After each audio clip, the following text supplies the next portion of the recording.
Qala Syekh Musannif rahimahullahu ta'ala wa nafa'ana wa iyyakum bi'ulumihi fid darain amin ya rabbal alamin. An Abi Hurairah radhiyallahu ta'ala anhu yaqulu sami'tu Rasulullah sallallahu alaihi wasallam yaqulu sayusibu ummati da'ul umam. Faqalu ya Rasulullah wa ma da'ul umam?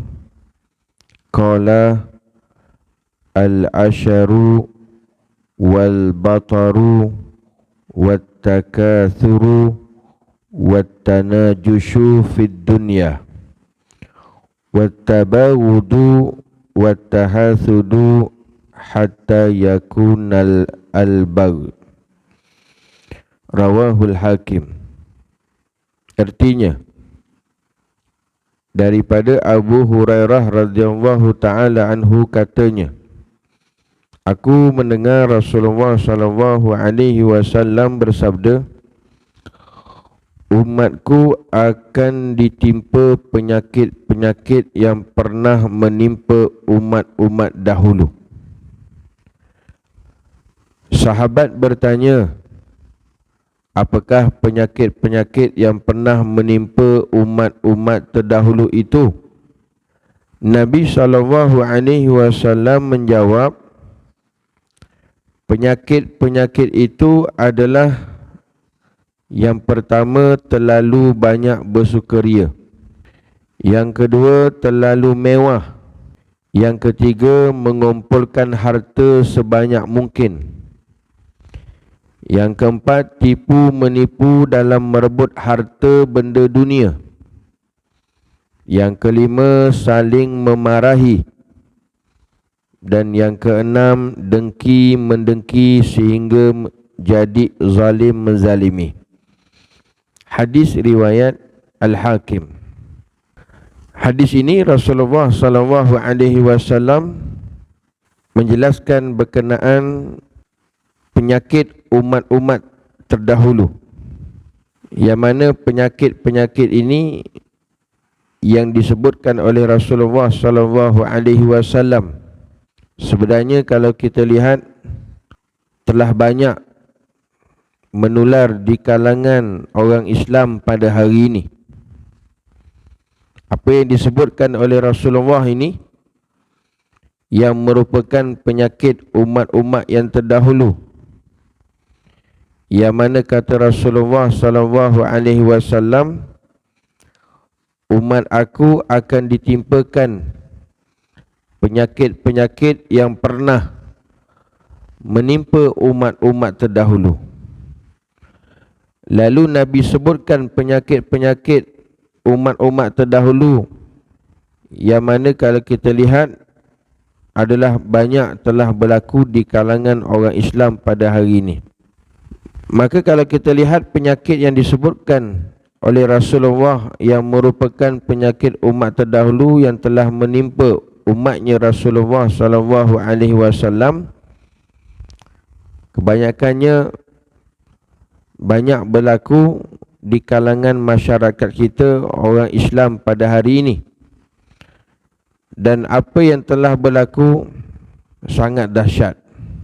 Maka antara penyakit yang disebutkan oleh baginda Rasulullah sallallahu alaihi wasallam yang merupakan penyakit umat dahulu yang ditimpakan kepada umat Rasulullah, yang pertama, kata Rasulullah sallallahu alaihi wasallam, al-asharu.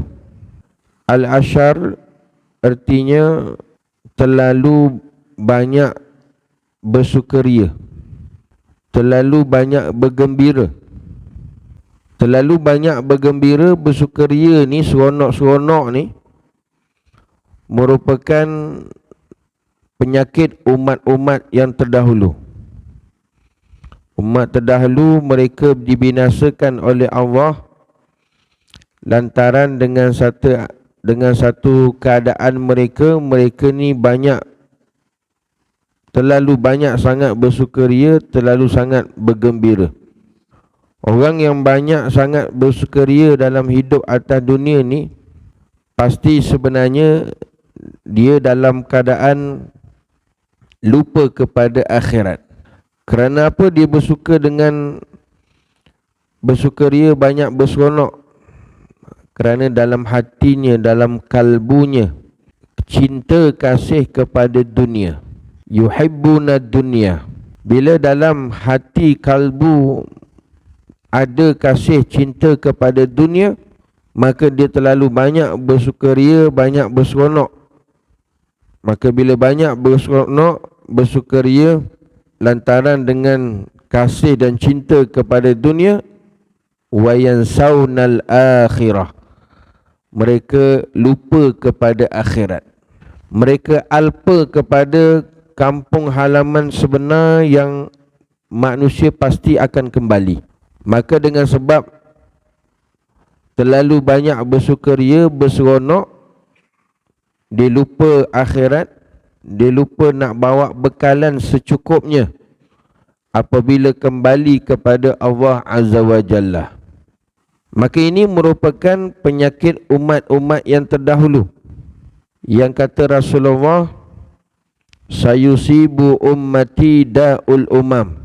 Penyakit-penyakit umat dahulu inilah yang ditimpakan kepada umat aku.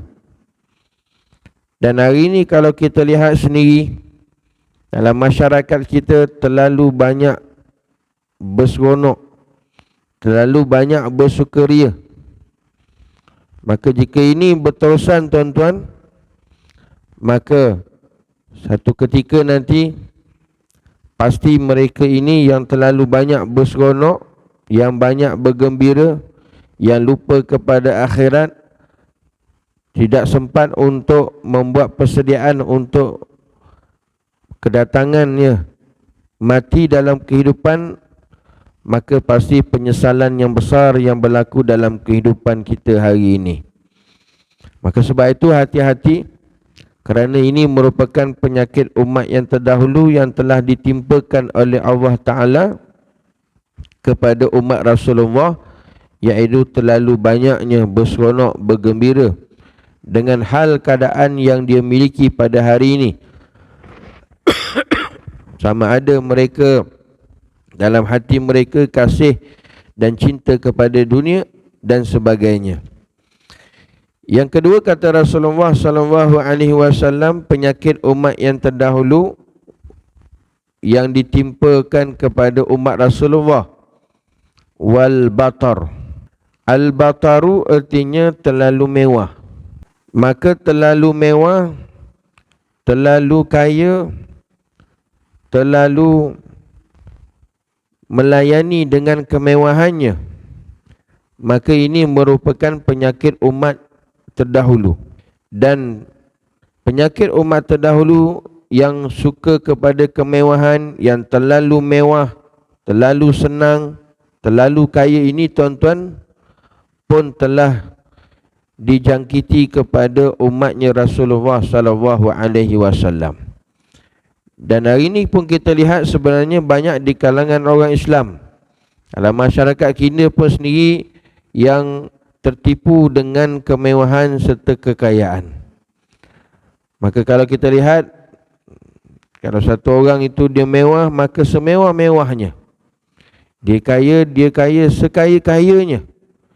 Maka orang yang terlalu mewah ataupun terlalu kaya ini, maka menyebabkan dia sedang dijangkiti penyakit umat yang terdahulu, yang sebenarnya menjadi asbab dibinasakan oleh Allah Subhanahu wa Ta'ala. Dalam kehidupan kita hari ini, maka salah satu perkara yang boleh menjadikan halangan seseorang itu untuk takarrub, untuk beribadah kepada Allah Subhanahu wa Ta'ala, apabila dia mempunyai kekayaan, kesenangan, kemewahan yang berlimpah ruah. Maka ini menyebabkan salah satu daripada halangan sebenarnya, apatah lagi dia tertipu dengan kesenangan, kemewahan, apabila memandang itu semua daripada diri sendiri, maka ini menyebabkan dia terhijabnya dengan Allah Subhanahu wa taala.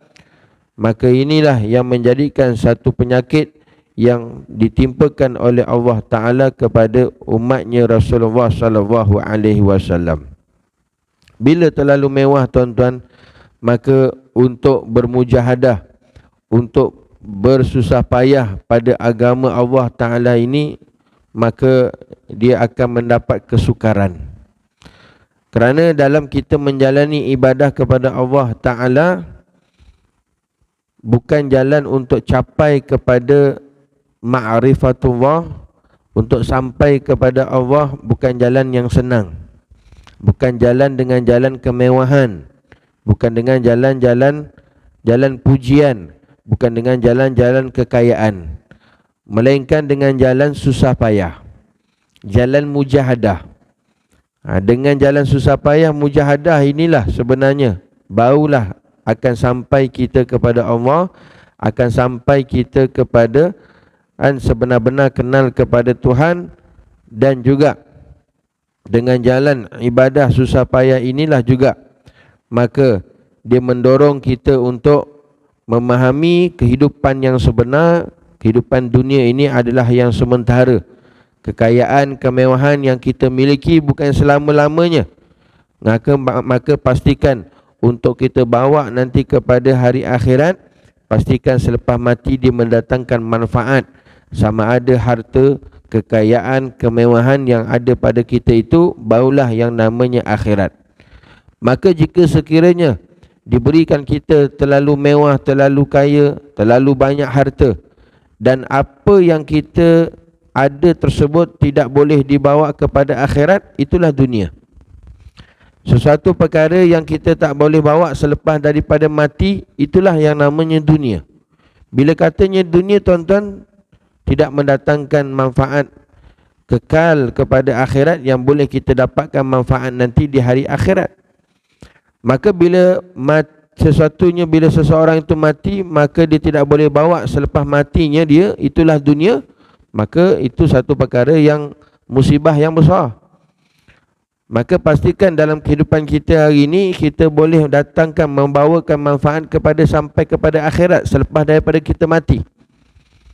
Sebab itu kata Rasulullah sallallahu alaihi wasallam, ad-dunya mazra'atul akhirah. Dunia ni tempat kita bercocok tanam. Artinya kalau satu orang dia tanam padi, insya-Allah akhirat nanti dia akan tuai padi. Kalau satu orang dia atas dunia ni dia tanam lalang, maka pasti akhirat pun dia akan tuai lalang. Gitulah, pastikan apa jua sekalipun di dunia yang kita usahakan, pastikan boleh kita datangkan manfaat untuk akhirat. Jika tak boleh, selepas mati kita tak boleh bawa, tidak mendatangkan, tak boleh bawa selepas daripada kematian, itulah dunia. Maka dunia ni akan ditinggalkan. Kullu man 'alaiha fan, semua itu akan hancur. Maka satu kerugian yang amat besar. Maka hati-hati, yang paling kita khawatiri dengan kesenangan, kemewahan, kekayaan, harta yang banyak, yang paling kita khawatir itu bukan nikmat tetapi istidraj. Istidraj ini adalah perkara yang amat kita khawatiri, yang amat ditakuti oleh para alim ulama. Kerana manusia dia menyangka kadang-kadang dengan kesenangan yang dimiliki, kekayaan yang dia ada, harta yang banyak, itu semua nikmat daripada Allah. Kita khawatir tuan-tuan, di sana ada terselitnya yang disebut sebagai istidraj. Istidraj ni umpan daripada Allah, aku bagi sebanyak-banyaknya, aku kurniakan sebanyak-banyaknya, baiknya harta, kekayaan, kemewahan, itu sebagai umpan saja, supaya dia makin jauh, makin leka dengan Allah, makin jauh dengan agama Allah, sehinggalah pada waktu yang telah ditetapkan Allah Ta'ala cabut nyawa mereka, mereka tinggalkan dunia ini dalam kehinaan. Lantaran apa? Lantaran tertipu dengan kekayaan, tertipu dengan kemewahan, tertipu dengan harta yang dia miliki. Maka sudah pasti orang yang macam ini sebenarnya, kalau dia tidak sedar, maka satu kerugian yang amat besar, kerana ini merupakan penyakit umat terdahulu yang telah ditimpakan kepada umatnya Rasulullah. Dan yang ketiga, kata Rasulullah sallallahu alaihi wasallam, yang merupakan penyakit umat terdahulu yang ditimpakan kepada umat aku, kata Rasulullah, wattakatsur, suka mengumpul harta sebanyak-banyaknya. Orang yang suka mengumpul harta sebanyak mungkin, sebanyak-banyaknya, ini merupakan penyakit umat terdahulu yang menjadi asbab dibinasakan oleh Allah. Maka sifat hal keadaan orang yang suka mengumpul harta sebanyak-banyaknya ini telah ditimpakan, telah berlaku di kalangan umat Islam pada hari ini. Satu demi satu, satu demi satu, satu demi satu. Artinya apa tuan-tuan? Bila mana dalam kehidupan kita ini tidak ada yang namanya kepuasan, yang tidak ada namanya cukup, maka pasti dia akan usaha lagi, cari lagi, kumpul lagi harta sebanyak-banyaknya. Dan suka melihat harta yang menimbun, melimpah ruah. Harta yang banyak menyebabkan dia bahagia. Kerana apa? Harta telah masuk dalam hati dia, kalbu dia. Sedangkan harta yang mereka kumpul tu sebanyak-banyaknya, kalau dia tidak ada kaitkan dengan agama Allah, maka tidak mendatangkan manfaat dengan harta yang banyak. Melainkan harta yang banyak itu dihimpunkan, dikumpulkan sebanyak-banyaknya untuk dimanfaatkan kepada agama Allah. Kerana itu Allah Ta'ala menyatakan, anfiku mimma razaqnakum, nafkahkanlah, berikanlah, sedekahkanlah, zakatkanlah rezeki harta yang aku beri kepada kalian. Yang aku beri kepada kalian itu bukan duk kumpul harta banyak-banyak untuk seorang. Tak. Anfiku mimma razaqnakum, berikan, kongsikan, sedekahkan, dermakan kepada apa yang mereka perlukan. Membantu dengan kesenangan kepada apa yang kamu miliki, kepada orang yang susah. Sebab itu tuan-tuan, pintu kepada syurga bagi orang yang kaya adalah orang fakir. Pintu syurga kepada orang yang kaya, orang yang berharta, adalah orang fakir, orang miskin, orang susah. Itu pintu dia. Kerana apa? Banyaknya harta, mewahnya dia, kekayaan yang dia miliki, sebenarnya Allah Ta'ala suruh bantu kepada orang yang kurang mampu, orang yang susah, orang yang miskin, orang yang memerlukan bantuan, derma, sedekah dan sebagainya. Tetapi dia sudah diselubungi dengan harta yang banyak, sehingga kan tertutup mata dia, tuan-tuan, tak nampak bahawa itu adalah kurniaan pemberian daripada Allah untuk dikongsikan kepada yang lain. Maka terhijabnya dengan daripada Allah, tak nampak pemberian itu daripada Allah. Dia nampak atas usaha dia sendiri. Ini usaha aku, ikhtiar aku, penat lelah aku pagi petang siang malam kumpul harta banyak. Inilah yang berlaku tuan-tuan, sehingga kan dibinasakan oleh Allah Subhanahu wa Ta'ala. Maka sifat orang yang suka mengumpul harta sebanyak-banyak ni merupakan penyakit umat terdahulu. Maka jika tidak digunakan untuk manfaat kebaikan umat Islam, kebaikan agama Islam, maka satu kerugian yang amat besar, yang boleh mendatangkan musibah nanti di hari akhirat. Maka sebab itu inilah yang diingatkan kepada kita oleh Rasulullah sallallahu alaihi wasallam. Dan yang keempat, kata Rasulullah sallallahu alaihi wasallam, penyakit umat terdahulu yang ditimpakan kepada umat aku, kata Rasulullah, wattanajush fid dunya, tipu menipu dalam merebut harta benda dunia. Penyakit yang keempat apa dia? Tipu menipu dalam merebut harta benda dunia.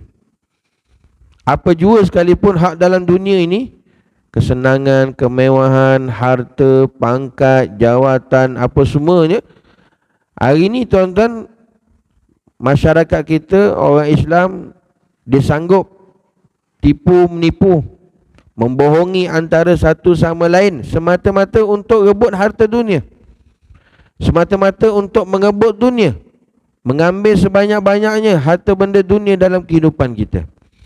Bila mana sanggup menipu tuan-tuan semata-mata untuk mengaut habuan yang ada pada dunia, maka ini merupakan, kata Rasulullah, umat terdahulu pun sama juga. Mereka sanggup tipu menipu antara satu sama lain kerana harta, kerana pangkat, kerana jawatan, kerana dunia, kerana duit dan sebagainya, sanggup menipu antara satu sama lain kerana tersebut. Maka penyakit itulah yang telah berlaku kepada umat Rasulullah pada hari ini di kalangan masyarakat kita yang sangat dahsyat, tuan-tuan. Dan penyakit tipu menipu ni, tuan-tuan, dalam masyarakat kita, bahkan dalam keluarga sekalipun, adik-beradik sekalipun dan sebagainya. Kerana apa? Kerana sebab harta pusaka. Kerana apa? Kerana duit, kerana pangkat, kerana jawatan. Maka bila berlaku tipu menipu ini, kerana kan disebabkan habuan dunia, harta benda dunia, maka yakin dan percayalah, masyarakat kita, umat Rasulullah hari ini sebenarnya telah ditimpa penyakit yang telah ditimpakan kepada umat terdahulu, iaitu tipu menipu dalam harta benda, tuan-tuan. Maka ini satu perkara yang kalau jika diteruskan dan menular, tidak dibenteras, maka kemungkinan besar ini akan membinasakan masyarakat kita orang Islam. Hancur, tuan-tuan, dengan sebab apa? Dengan sebab perkara-perkara mungkar ini yang merupakan penyakit umat terdahulu yang ditimpakan oleh Allah Ta'ala kepada umatnya Rasulullah SAW. Dan yang kelima, kata Rasulullah, penyakit umat yang terdahulu yang telah ditimpakan kepada umat aku, iaitu wattabaghudhu, saling marah memarahi antara satu sama lain. Suka marah memarahi antara satu sama lain, artinya bergaduh, tuan-tuan. Bergaduh, marah memarahi antara satu sama lain ni merupakan penyakit umat terdahulu. Maka ini yang telah berlaku juga kebanyakan yang kita lihat di kalangan orang Islam, masyarakat kita hari ini. Sering suka bergaduh antara satu sama lain, marah memarahi antara satu sama lain. Kalau dekat rumah pun, tuan-tuan, hari ini bukan suami je marah, isteri pun marah. Suami marah, isteri pun marah lagi. Itu dikata saling memarahi antara satu sama lain. Kalau ni berlaku, tuan-tuan, maka kacau bilau dalam rumah tangga. Kalau dalam organisasi pun akan binasa, hancur organisasi. Mana-mana peringkat sekalipun, tuan-tuan, bila mereka ni ada saling memarahi antara satu sama lain, bergaduh antara satu sama lain, maka membawa kepada kebinasaan. Maka sebab itu penyakit marah memarahi ini adalah bukan sunnah Rasulullah, bukan jiwa daripada Rasulullah. Rasulullah ni orangnya penyayang, tuan-tuan. Rasulullah orang ni penyabar. Rasulullah orangnya pengasih. Kalau nak kata marah umatnya yang langgar maksiat, buat dosa ni dah lama dah marah. Tapi sifat Raufur Rahim, kasihnya, sayangnya Rasulullah kepada umatnya, sampai tak pernah mendoakan perkara-perkara kebaikan, walaupun ada di kalangannya umatnya yang langgar jauh daripada perintah Allah, daripada sunnah Rasulullah SAW. Maka ini, tuan-tuan, kita nak wujudkan sifat, jangan saling marah memarahi antara satu sama lain. Kalau ada perkara yang tak elok, yang tak baik sekalipun, maka nasihatkanlah secara hikmah. Secara hikmah. Tengok pula siapa yang kita nak nasihatkan. Tengoklah pula siapa yang kita nak bicara. Tengoklah pula siapa yang kita nak cakap. Bukan boleh main pepah je, tuan-tuan semua. Tak? Kalau si anak pun tengok kepada si orang tuanya, bapanya, mungkinlah ada perkara-perkara yang tak sepatutnya, maka hati-hati. Anak pun bukan boleh suka-suka nak nasihat, apatah lagi nak marah orang tua. Orang tua tak boleh nak dakwah dia, tuan-tuan. Nanti kan kena sepak kan baru tahu. Jangan main-main. Lepas tu kena tengok keadaan kita, siapa yang kita nak cakap, siapa yang nak kita bicara. Hati-hati. Kalau duk kawan kita, member kita, bolehlah. Ataupun orang-orang yang mana yang kita tengok, tengok kepada kesesuaian. Kalau tidak, dia tidak menjadikan satu teguran ataupun nasihat berhikmah. Sebab tu kita khuatir tuan-tuan, apa yang kita berikan, apa yang kita tegur, apa yang kita nasihat, maka dia bukan jadi satu nasihat sebenarnya. Dia akan jadi satu perkara yang tidak mendatangkan manfaat dan kebaikan kepada yang sepatutnya boleh diamalkan, dimanfaatkan kepada orang yang menerima nasihat tersebut. Sebab tu marah dalam urusan kepada tak ada kaitan agama ni kalau boleh jauhkan. Kalau marah apa ada kaitan dengan urusan langgar perintah Allah Ta'ala, urusan agama, itu tak ada masalah. Rasulullah pun pernah marah. Tapi Rasulullah hak marah yang bila mana ada kaitan tentang manusia langgar pada perintah Allah Ta'ala, tak patuh kepada perintah Allah Subhanahu Wa Ta'ala. Adapun orang isu tentang diri Rasulullah, orang dok hina Rasulullah, hina dok keturunan Rasulullah, Rasulullah tak marah. Rasulullah tidak marah, melainkan bila mana ada yang melanggar perintah Allah Subhanahu Wa Ta'ala. Maka sebab itulah hari ini sebenarnya jangan ada sampai kita suka saling bergaduh antara satu sama lain, saling memarahi antara satu sama lain, yang menyebabkan asbab kepada perpecahan, yang melalui asbab kepada pertelingkahan daripada saling memarahi antara satu sama lain, tuan-tuan. Maka ini usahakan untuk dijauhkan, kerana kita khawatir penyakit ini merupakan penyakit umat terdahulu yang hari ini yang banyak berlaku di kalangan umat Rasulullah sallallahu alaihi wasallam. Dan yang terakhir kata Rasulullah, yang merupakan penyakit umat terdahulu yang ditimpakan kepada umatnya aku, tak lain tak bukan kata Rasulullah, wa tahasudu hatta yakunal baghyu. Mereka ini dengki menengki sehingga jadi zalim menzalimi antara satu sama lain.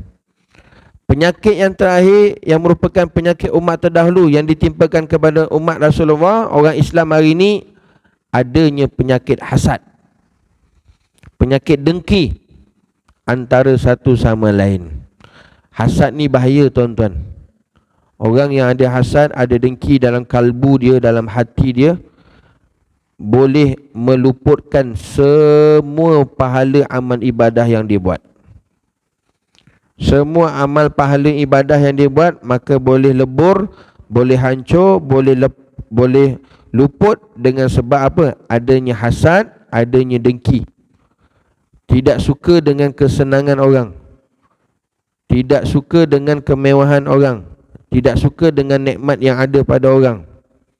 Dia bila mana suka bila orang tu susah, orang tu ditimpakan musibah, dugaan, ujian, balak, dia suka.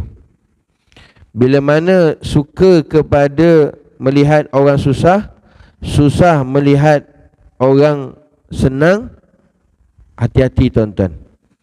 Itulah penyakit hasad yang telah menimpa dalam kalbu seseorang itu.